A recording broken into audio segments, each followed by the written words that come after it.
Welcome, welcome.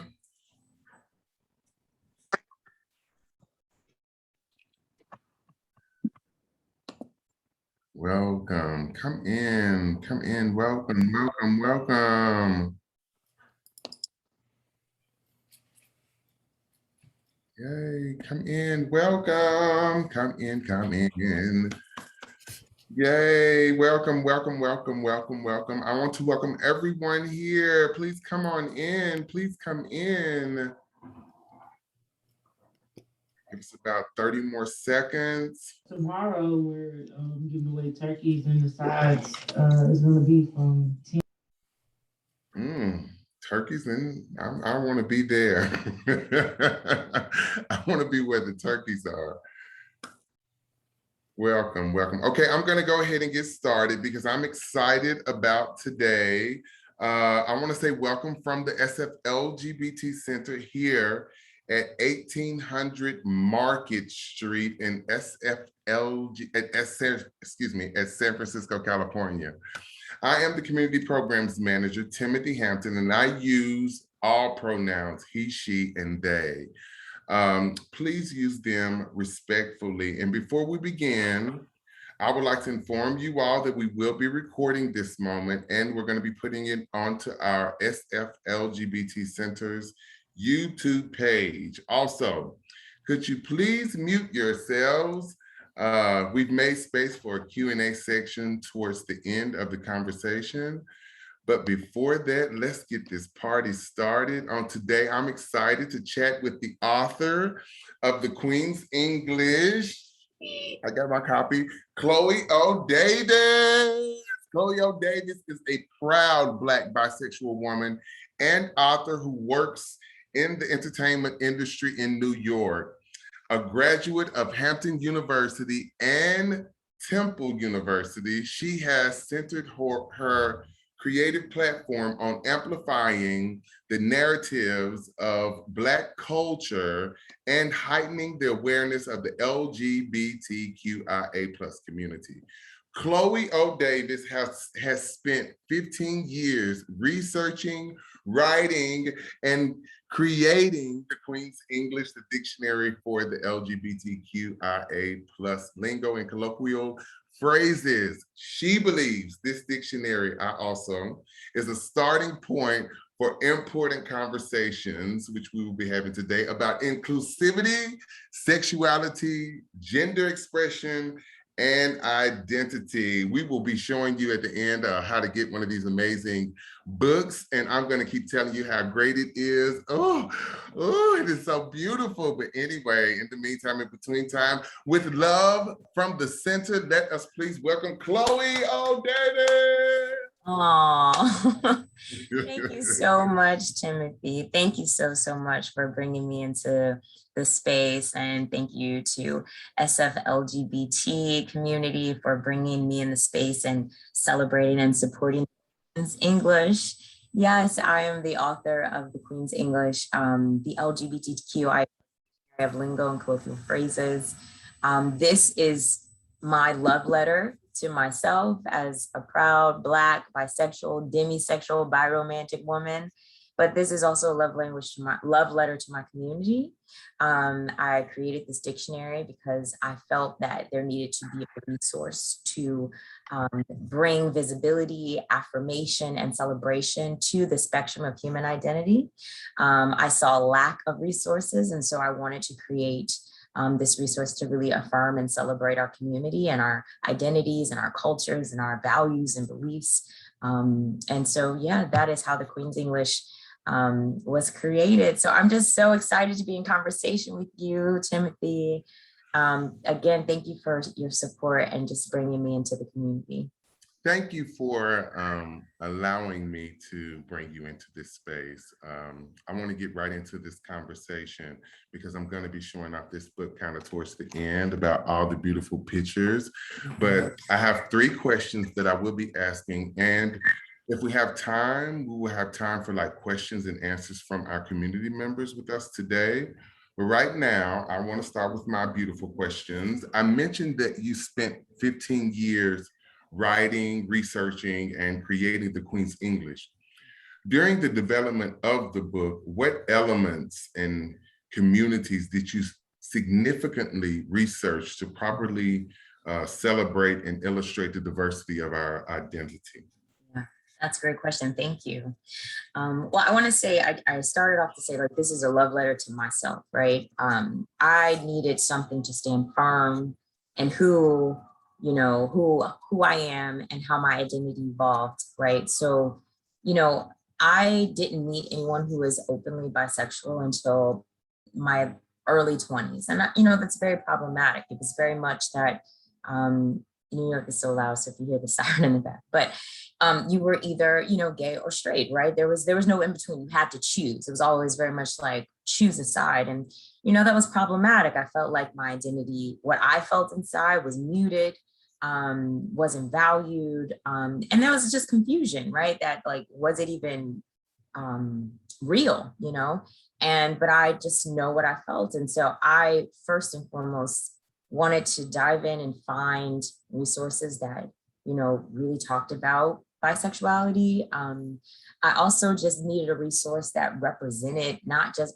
bisexuality, but being Black and bisexual, being Black and gay, being Black and trans, being Black and queer, being a person of color and part of this LGBTQIA plus spectrum. That was something else that was lacking. I felt that, again, when there were resources, when it comes to language, oftentimes these glossaries were limited, and not limited in the space where I say that it wasn't inclusive. It wasn't inclusive not only to the language of identities, right? It was not just it being lesbian or gay, but that also it included lesbian, gay, bisexual, transgender, queer, gender nonconforming, non-binary, asexual, intersex, agender, neutros, all of these identities, but it also the the complexity and the layers of identity also that are inclusive to age, that are inclusive to race, that are inclusive to, religion. What is the experience when you are AAPI and queer? What is the experience, when you are Muslim and not gender nonconforming, what are those experiences? And because of those experiences and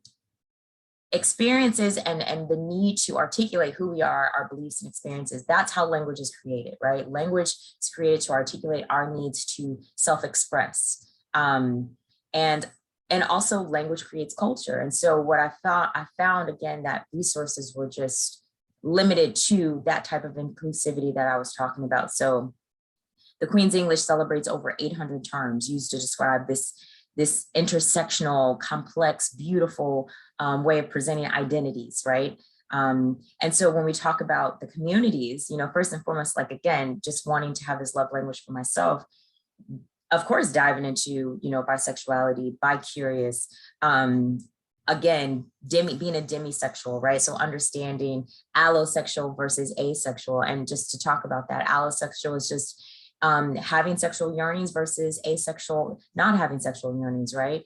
And that in between, that demi, and that's where I land, right? So diving into language like that, diving into the aromantic community, diving into the lesbian community, but also like when we talk about lesbian community, the lesbian spectrum, right? To understand that the history of, in the 1940s, before the word lesbian was even used, there was the butch femme binary, right? And, when we talk about our sexual orientation or our gender expression, the butch femme was for both, right? Butch basically being masculine, femme being feminine, right? But also your attraction to that type of individual. So, and even before that, to understand that before lesbian, before butch femme, there was bull dyke and bull dagger that came from the Renaissance in the 1920s. And that was another thing to like dive again into language that has been around for over a century. Words like bull dyke, bull dagger, in the life, in the closet.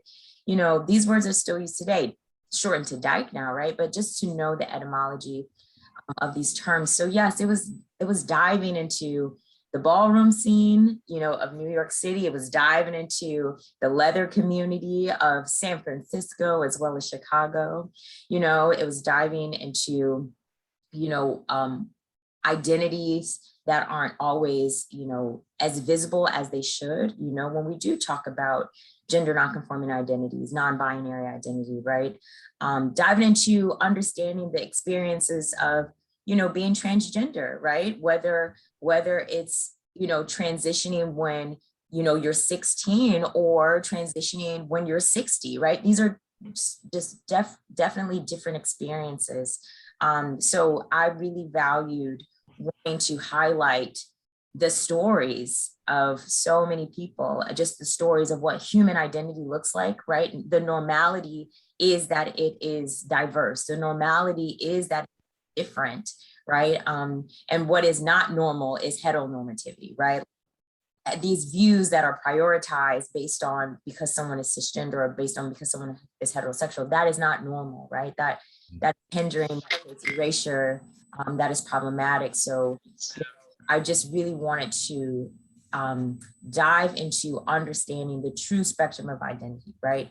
And that it's not just our sexual anatomy, it's not just our gender identity, it's not just our gender expression, it's not just our sexual orientation, it's not just our romantic orientation, our relational orientation, it is all of these things.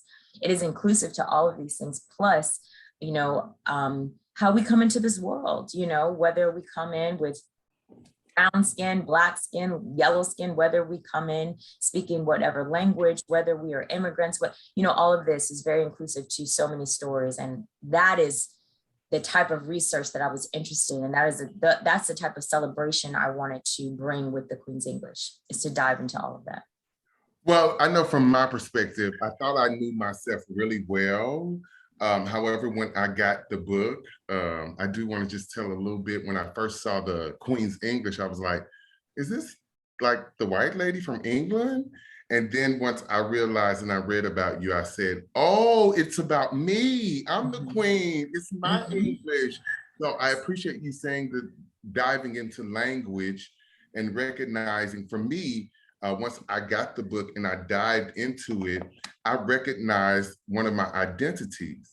So even having all these 800 terms in this beautiful book, I got to find out or even discover some more identity about myself that I wasn't able to recognize. And it had some beautiful moments of celebrating my queer brothers and sisters. And in that same aspect, the Queen's English not only celebrates queer language, but it highlights our queer history. And many people have been taught about this iconic LGBTQIA plus figures that have paved the way for our community, such as Bayard Rustin and all those beautiful people who've paved the way for us. Can you highlight some of those other people in particular? Absolutely. And, I actually wrote, when I was close to the end of the publishing process, edits and things like that, because at the end of the day, it's still art, right? This is artistic expression.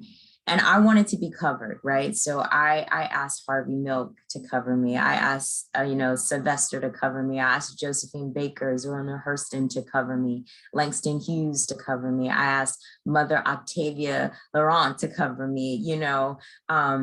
I asked Christine Jorgensen to cover me, right? So these are all of the different iconic people that really have paved the way, I'm sorry, New York's so loud.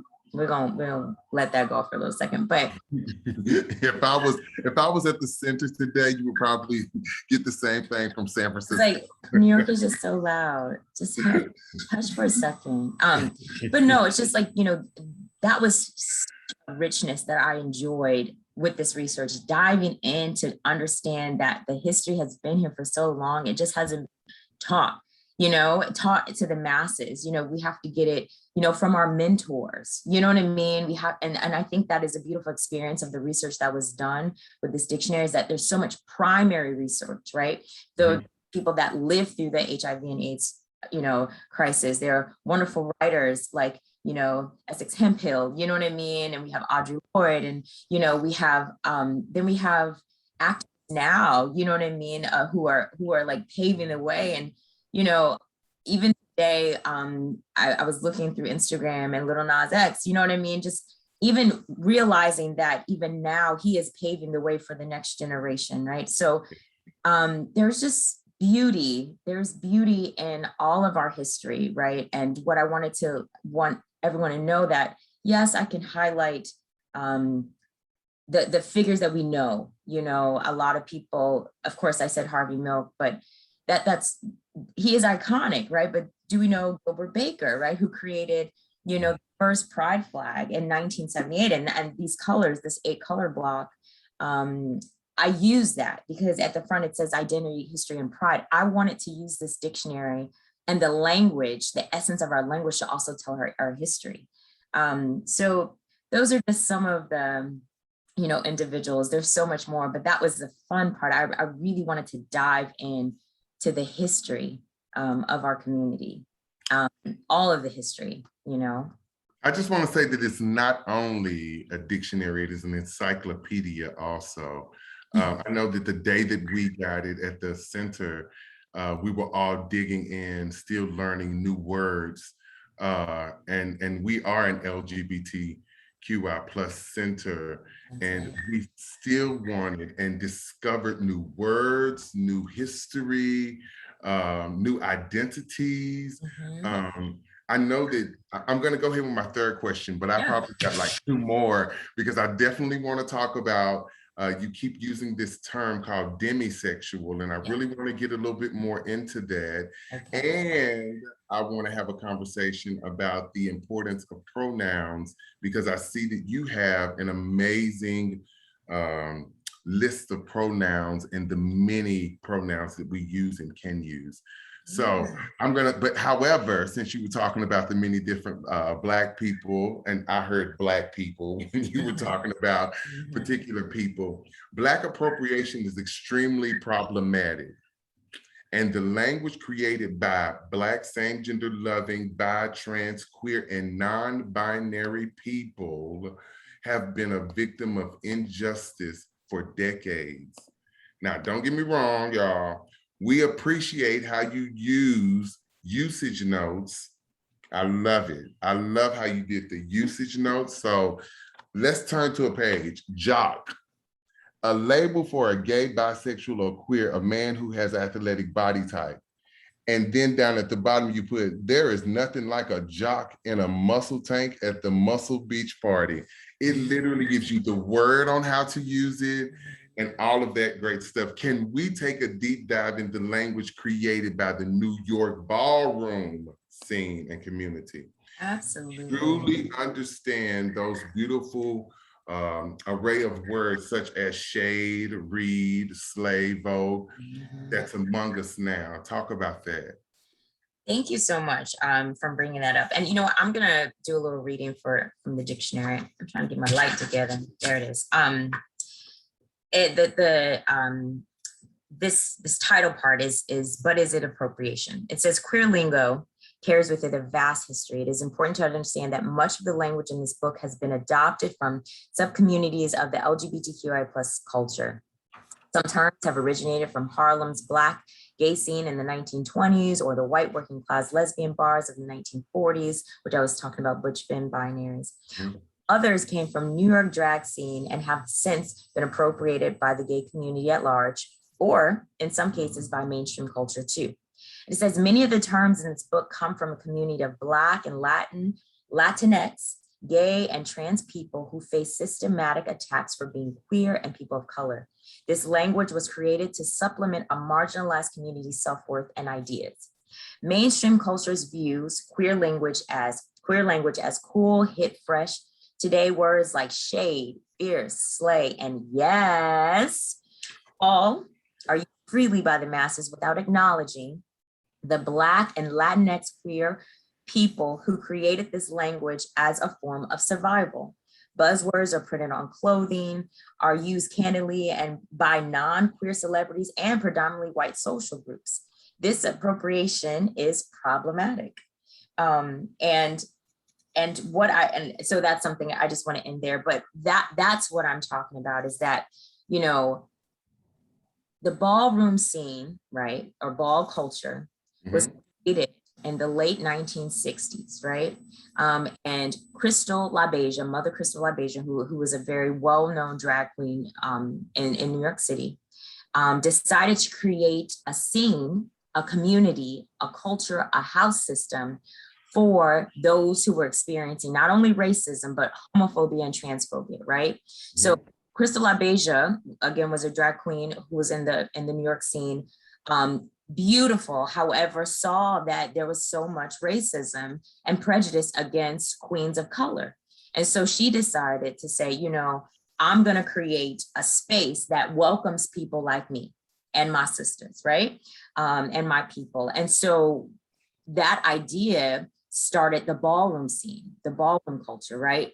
And it was about so much more. It's about community. It's about having a safe space where young people particularly didn't have to grow up the same way that Crystal did, right? So oftentimes we understand, right, because we're talking to the center, that, you know, when we come out, we're often dismissed from our families, our communities, right? And we go. So she wanted to make sure, this was in the late 1960s, that young people of color, particularly Black people, Latin people, were gay, queer, same gender loving, you know, trans, had a place to go, a safe space. And also to have a place to express themselves and their identity to the fullest. And that is how the ballroom scene was created. However you felt you want to be seen, regardless if the outside world didn't see you, you could be seen like this in the ballroom scene. And so that's how this vibrant language was also created. Effects, fierce, slay, read, shade. That was what was happening in the scene. Now, the language is yummy, the dance is yummy, the music is yummy, so yummy that Madonna created Vogue, right? Well, she created the song Vogue because she created the ballroom scene and fell in love with it. And a form of appropriation happens. Appropriation, sure, it's a thin line, but to understand that Vogue didn't come from Madonna, Vogue came from the ballroom scene, you know?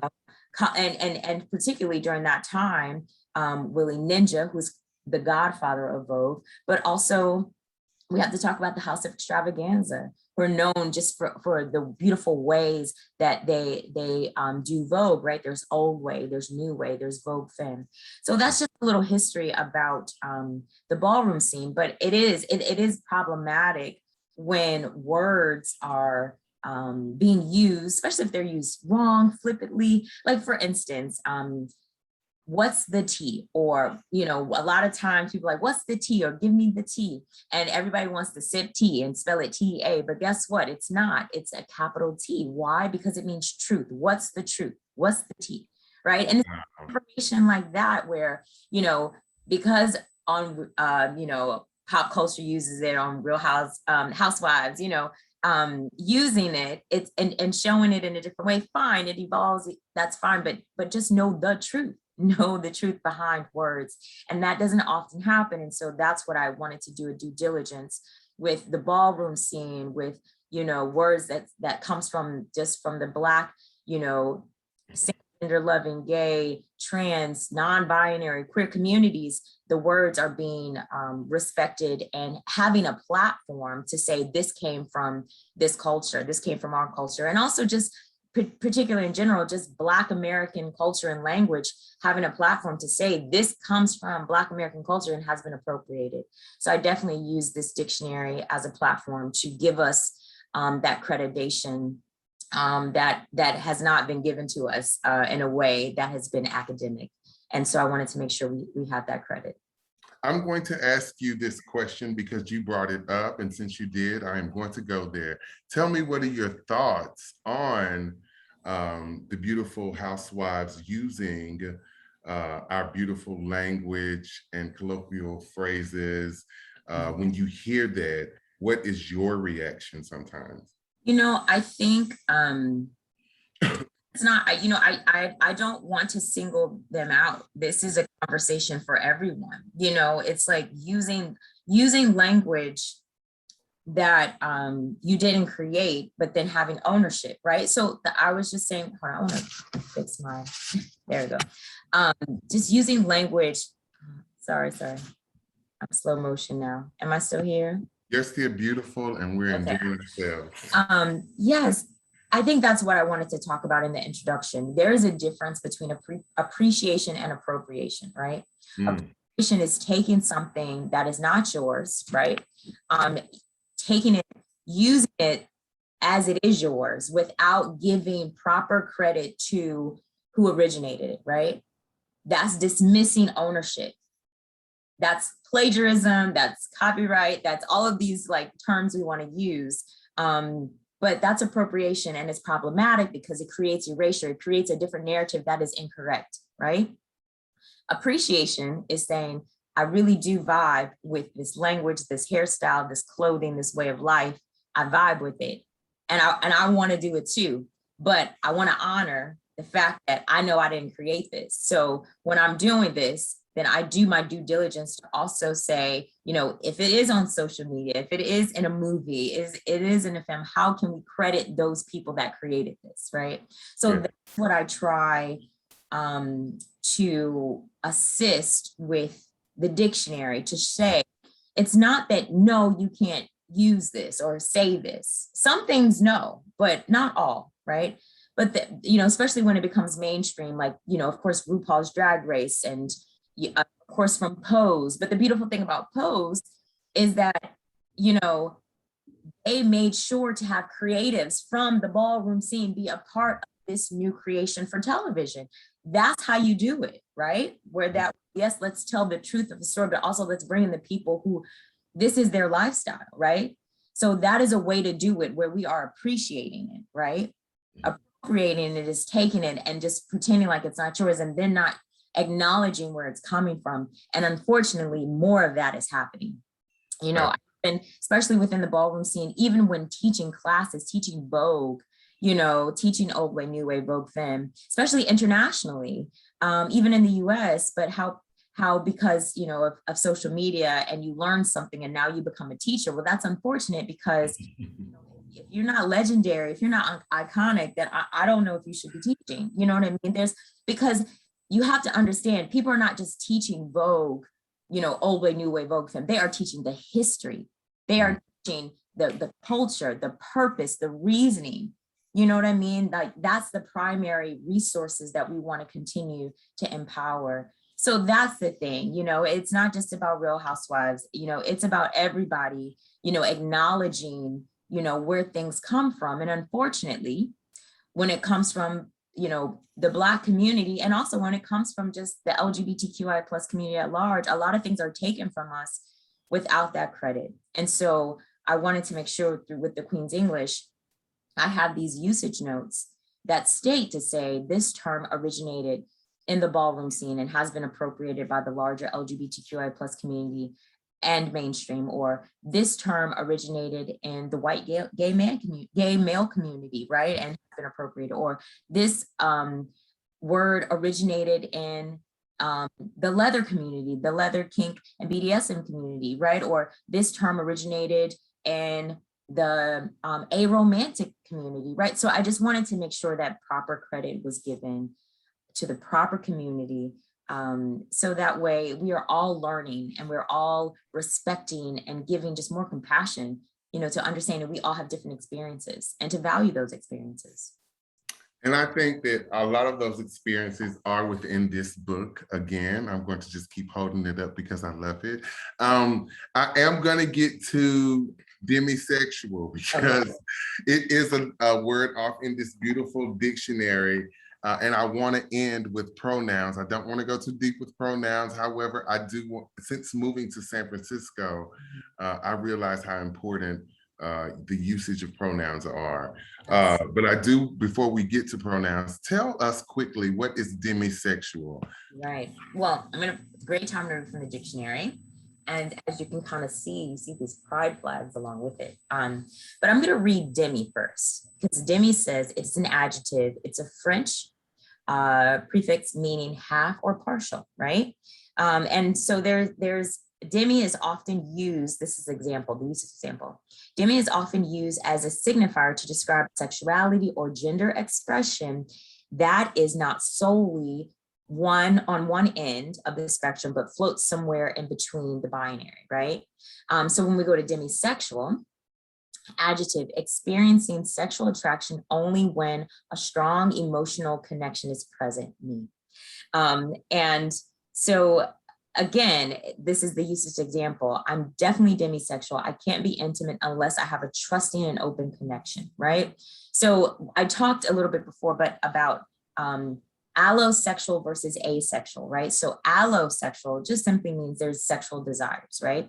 Asexual means that there are no sexual desires or lack of sexual desires, right? So we have these spectrums, the end of spectrums, if we talk about binaries, but we have demi, right? We have demi, and that's in between, and demisexual. So if we think of what is that between area between allo and asexual, right? So that's what we mean about demisexual, and it's on the gray A scale. Let me tell you, when you told me about it the first time we had a conversation, I literally, when you gave me the book, I looked it up and I said, wow, I found myself. I used to think that being in this beautiful LGBTQIA community, and especially being a gay man, sex for me has been kind of in my face a lot. And my experience has been that my community, or people they can do it freely, and I just couldn't. So and I had to have like this intellect, like we got to talk, but I appreciate the identity, like, thank you. I realize who I am just by, hearing you explain it and then seeing it, having it in front of me. So thank you again for thank you. That's a beautiful story. Thank you for sharing that, because I think I felt the same way. Words have so much power, right? Power to empower, affirm. Words also have power to hurt, right? But what I wanted to do is to celebrate that a lot of these words are created to empower us, and to help us find our evolution. What I do believe is gender is an evolution. It is an evolution. Who we are as humans should be an evolution, right? Evolution within ourselves, and evolution within our culture, our family, our society, and it continues, right? We should always evolve. And it's just really empowering to have words that help you understand that evolution. I write in my introduction, with the dictionary, I've now learned how I've gone from heteroflexible to bicurious to bisexual, closeted, like semi-closeted, to being open, to understanding that I'm biromantic, to understanding that I'm demisexual. All of these words have helped me stand in my truth in a way that I have not always been able to do so confidently, right? To understand that there are words that describe you, and it's not that you have to stick to one word. That's the thing. I keep saying evolution. It's not that the words have to define you. It's not like these labels are you. No, I'm not saying that either. I'm just saying there are words and labels to help become great descriptors of how you're feeling, whether it be forever or at that moment. And that's what I mean, the power of language and how it helps us really affirm who we are. That is so beautifully said. I wrote down, words assist in the evolution. Like, my goodness, thank you so much for helping me to evolve a little bit more. And I'm sure this book will be used even more as I evolve.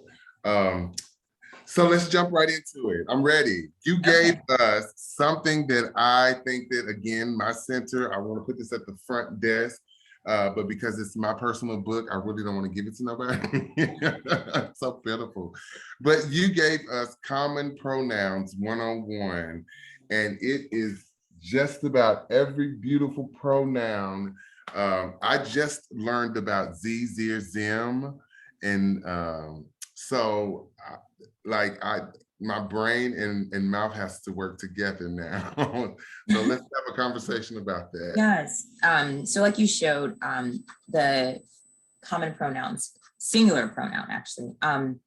So throughout the book too, there are interstitial spreads, and that just simply means that there are moments where we kind of break from the text of the terminology and phrases, and we dive into something else. And I was really interested in just wanting to tell more. Like the words, yes, it could be a dictionary, but I wanted to tell more. And so I wanted to include the who, what, where, when, and why of the LGBTQIA plus community, whether it's a page on coming out and giving advice, 16 years old or 60, whether it's the genderbread person that helps break down again identity, whether I was saying it's your sexual anatomy, what the doctor assigned you at birth versus your sexual orientation versus your gender identity, gender expression, but it's just a beautiful tool to just break it down to understand that they are inclusive, but they're also so separate, right? But another big part that was added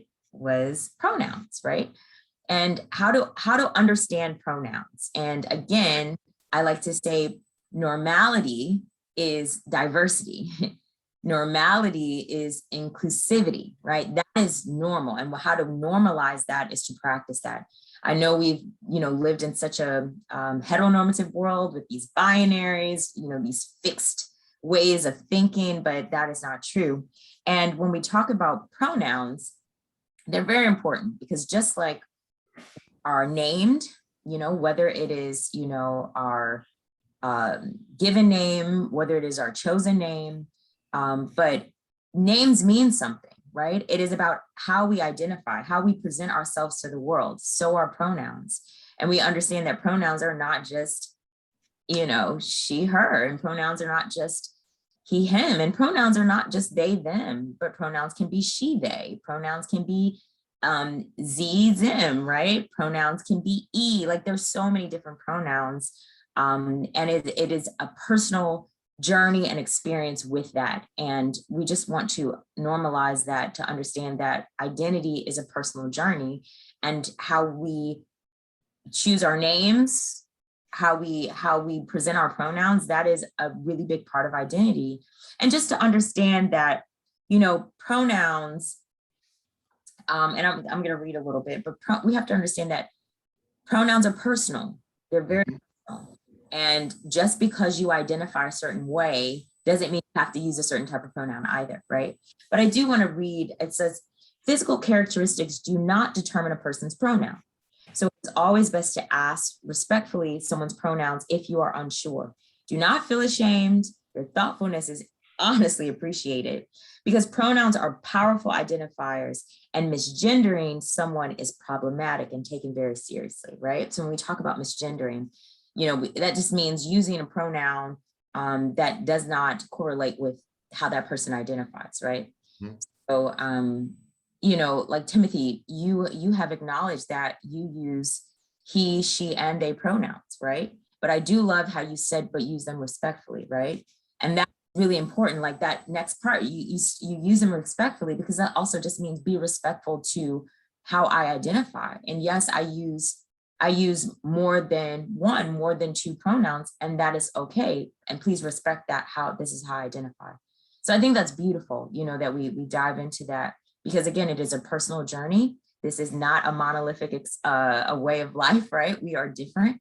And I want us to learn and normalize how to celebrate our differences.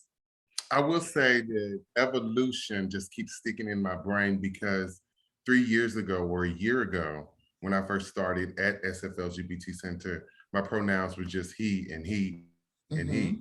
But it wasn't until I found out if I can refer to myself as she, then I don't mind other people doing it as long as they're doing it respectfully. And if you don't know or don't care to use he or she, then you have the opportunity to use they. So, and I appreciate the mantra of use them respectfully. I got that from one of my coworkers, and it just sits with me. Like, you can say any pronoun, but just make sure to use any word respectfully towards any person. But again, this book, I love it. I can keep talking, but I'm going to open it up for questions and answers if anybody have any.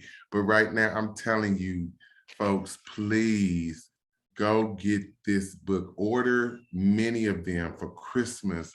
They are, It's a great gift book, yeah. oh my gosh, it is really, really amazing. So yes, if anybody have any questions, please put them in the chat, or you can unmute yourself, please. In the meantime, I'm going to say some thank yous and so on and so forth and let you all give some information until I hear a question, okay? I do want to thank my community programs team for this awesome awareness program that is needed for my community. I am in love with this book, and I'm in love with it more than I even thought at the beginning. Thanks to the SF-LGBT Center for its work, and it continues to do that for the city and beyond. Thank you, SF-LGBT Center, for when people call from all around the world, you are there. The SF-LGBT Center is currently open for appointments only, Tuesday, Wednesdays, and Thursdays from 10 to 5. Our Cyber Center is open Tuesday, Wednesdays, and Thursdays from 12 to 3.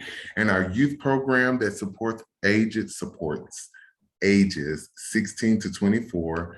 They're open for drop-ins Tuesdays, Wednesdays, Thursdays from 12 to 5.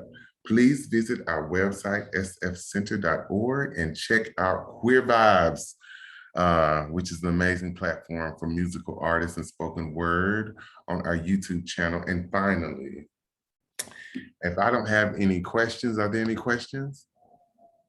No? Well, I'm gonna take a few more minutes and keep talking a little bit. I know that there are a million. One thing that I'm really working on also is gender identity. I would love to know a little bit more about how to be more knowledgeable, especially in the book, with the book, about gender identity, because I know we just don't have men, woman, trans, we have many. I'm gonna see if I can share my screen. Can you tell me if you can see this?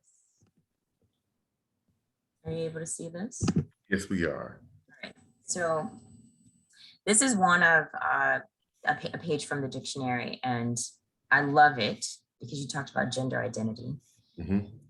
We have agender, all gender, androgynous, bigender, butch, demigender, and the list goes on, right? And these are different identities, right? Gender identities, even gender fluid demigirl, right? And so when we talk about gender identity, I'm going to stop sharing my screen so I can see your faces just for a second. But when we talk about gender identity, right? We talk about here, what's up here? What do we believe ourselves to be, right? Has nothing to do with our sexual anatomy. Absolutely nothing to do with that, right? Yes, the doctor may have assigned us check girl, assigned female at birth, check boy, assigned, male at birth. Actually, in I want to say either 2018 or 2019, the state of Colorado was the first state to issue an intersex birth certificate, right? And intersex is basically a variation of sexual characteristics. So it's not that, it's up here. It is what we believe ourselves to be. It is our identity. It is our gender identity. And yes, it could be cisgender, right? I am a cisgender woman. So the doctor assigned me girl, a female at birth, and I identify as female, I identify as a woman. So yes, I'm cisgender, However, someone could be assigned female at birth. However, how they identify does not correlate with what the doctor assigned at birth. It could be that someone's non-binary, right? It could be someone identifies being more masculine or as a man, right? And that is a transgender male, or it could be transmasculine, right? Non-binary, right? So these are identities. So again, it is what lives up here. There could be there could be someone who does not identify with any gender, whether it be a binary or even something that isn't binary, right? But just doesn't identify with a gender, and that is someone who is agender, someone who is neutral, someone who is null, right? And again, that is valid and should be respected. So again, when we think about gender identity, we think about, we just rub our forehead. It's like, what is my aura? What here? What do I believe I am, right? And that's very different, again, from sexual anatomy. That's very different from our attraction, our sexual orientation, our romantic orientation, right? And so that's why I said it's really important that we understand the layers of identity and understand that they can correlate, but they also work very independently of each other. But that's what we think about gender identity. I appreciate that. I think what was coming up for me in my brain was that is the reason why I do ask pronouns, because I never want to, I don't know, disrespect anyone. And if I do happen to make the wrong pronoun, then I appreciate the opportunity for accountability and to get it right. So yeah, I appreciate that whole conversation about, yeah. One thing I want to say too, back to that evolution, you know, I do hope we all evolve, right? You know, and to understand that it's not fixed, right? To say, even when we talk about pronouns or even talk about gender identity, like I'm so honored that I was able to have so many sensitivity reads with this dictionary. It was a must that, you know, I had to sit down with so many individuals so that we can really talk about inclusivity and really talk about making sure the essence of how things are defined are inclusive, are that feel affirming, right? And when we do, and when we did need to tackle those hard truths, we did that as well, right? And those challenging words. But I do appreciate, I had a sensitivity reader who also worked with me as far as making sure that language centered around my transgender, non-conforming, and non-binary family was really captured, right? And I loved it. Because she's a transgender woman, but she explained to me that she has been androgynous. She has gone with the identity androgynous longer than she had gone with the identity of being a transgender woman, right? So just understanding that identity can change, and that is okay. You know, it is okay for you to feel that you're changing, and it's okay for someone else to acknowledge that you're changing and respect that, right? So that's what I mean. It is what lives here, and sometimes it's fixed and sometimes it's not, and that is okay. Thank you for that. I really appreciate your knowledge and your wisdom today.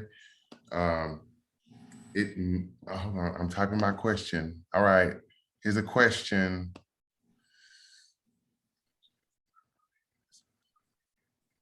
I have a better understanding appropriation language, words, terms as it refers to larger cultural groups, queer community at large, appropriating Black ballroom culture. But what does appropriate use of terms look like on the ground in casual conversations, banter, or social media posts? Thank you for that question.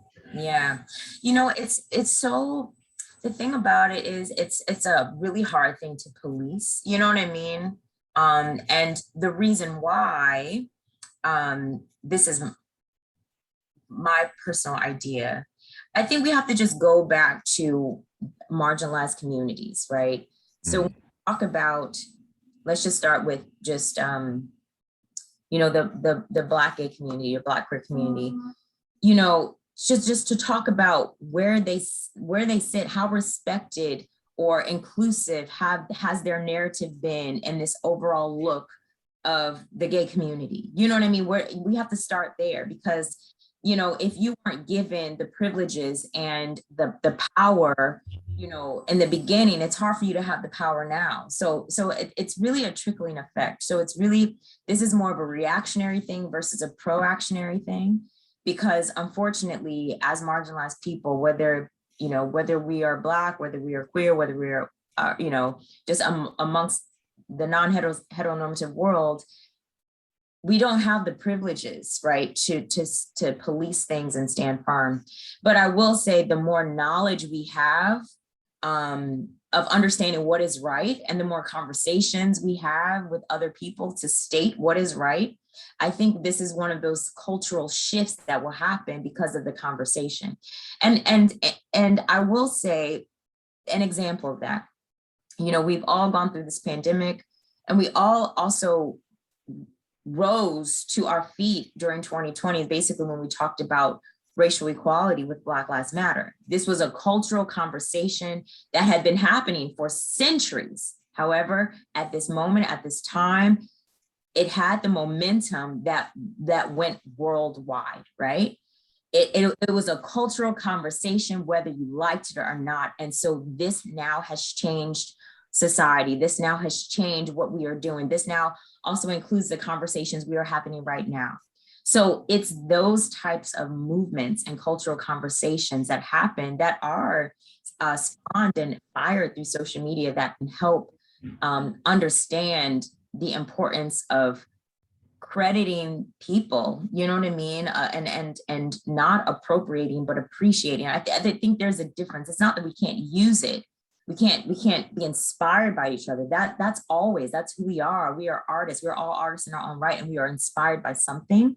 And we need to be inspired so we can continue to create beautiful things, whether they be books, whether they be dances, whether they be educational institutions.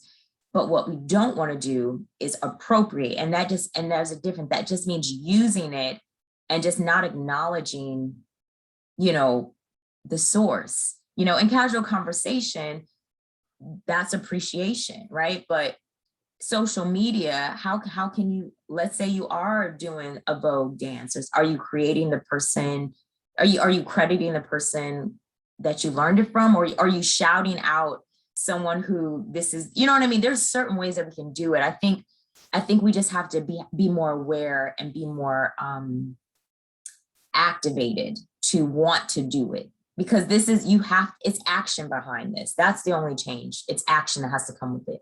Because our society isn't built for this type of appreciation instead of appropriation. Our society right now isn't built for that. So we have to be actionable to make this change. I don't know what else to say. Like, that was great. Tyler, do you need anything else? Thank you, Tyler, for that question. Thank you. Because that is like exactly what I needed to know. What does that look like? How does that show up? And what can we do, you know, whenever that particularly shows up for us? So thank you. I appreciate that, Chloe. Again, any more questions before we wrap up? Thank you, Ty. Hey, Timothy, Chloe, and everyone. All right, I got me another one. Yay! Hey, Timothy, Chloe, and everyone. I am currently involved in a relationship. My partner claimed that she was born lesbian. However, I have no experience about being involved in the community as an individual. That's the main reason I reached out to the website and the activity today. I wonder where I should start and learn about everything. I guess I want your partner's lesbian. I guess I want to understand how this individual identifies, like so I can kind of assist. Oh, okay. So in a same-sex relationship. Okay. And you just want to learn more about the lesbian world and identities and culture. Is that what I'm? Yes, okay, great. I love this. And this is what I mean, because it's interesting, because we identify how we identify, but being in the culture of it is another thing, right? Because I've had so many people, it's like, I'm a gay man, but I didn't know all of this, right? Because it's different cultures, right? And it doesn't demean or mean that you're not part of the community or the culture. You are, because you identify. It's just based on the people you're around, or the communities or even like the regions you're around, you may be more involved. And so this is interesting. This is not the first time that someone who identifies as lesbian is kind of like, I don't really know anything about the lesbian community. So what I would say, the dictionary is a lot of fun, and I want to show you this page. Because I had a really good, being a bisexual woman, it's like, I definitely, I'm very included in the lesbian community. You know what I mean? It's like I have to be. It's just one of those things. But I love this page because it's called the Lesbian Spectrum, right?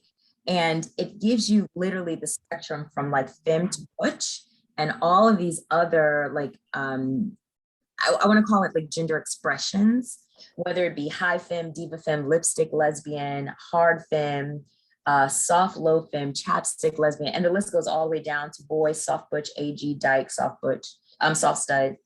So, and then there's this lesbian trivia. Let me do one that I think, oh, this is a good one. So it says lesbians love playing with a cute blank and a sweet blank. And there's words down here. And just to give you the clue, the words,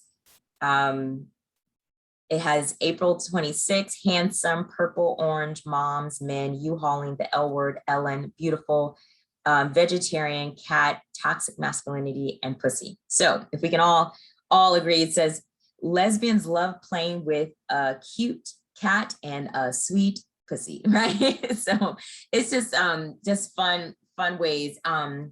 This and again, it's called culture, and it says please fill in the blanks using the words from the word blank. Word bank. Good luck. If you get 100% on this extremely accurate and all-encompassing quiz, you can present yourself with a dip me and honey and throw me to the lesbians button. So this is just fun ways of celebrating lesbian culture, actually. You know what I mean? Like even the word U-hauling, it's just this idea that it's a stereotype maybe, but that when usually when lesbians first meet each other, they're usually moving in immediately, U-hauling, right? So what I love about the dictionary is that all of these terms and all these descriptions that I gave you are even defined, and it goes deeper. And there are even resources and films and documentaries that I also included that highlight the lesbian community. So yes, the Queen's English is a great help, but I think it's really, really cool to look at different like events and functions that are going on and just kind of like immerse yourself in that. That's what I did. Just also as a bisexual woman, you know, and again, like I said, being a bisexual woman, I'm also with the lesbian community. So just immersing yourselves into these different environments, different couples hanging out, kind of builds that community and culture. So, but again, there's no right way or wrong way to be a lesbian, right? You are who you are and you're beautiful, so is your partner. But there are communities that are just very enriched in some of the traditions. Thank you, Chloe. You are beautiful, no matter what they say. Okay, I'm sorry, I'm done. Thanks, Chloe, for sharing your knowledge and wisdom within the Queen's English. Again, y'all, this is a must-have dictionary. Thanks, Chloe, for putting the SF-LGBT contact information within the resource tab. It is off in there. We see you and thanks for seeing us.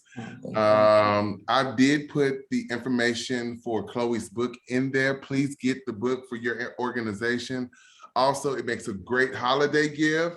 It's a must-have, please. And I hear Tyler says, Chloe, how soon do you think you'll have to revise this book to include significant cultural shifts in the use of language, and how quickly does this stuff change? Come on, Tyler, I love that. Yeah.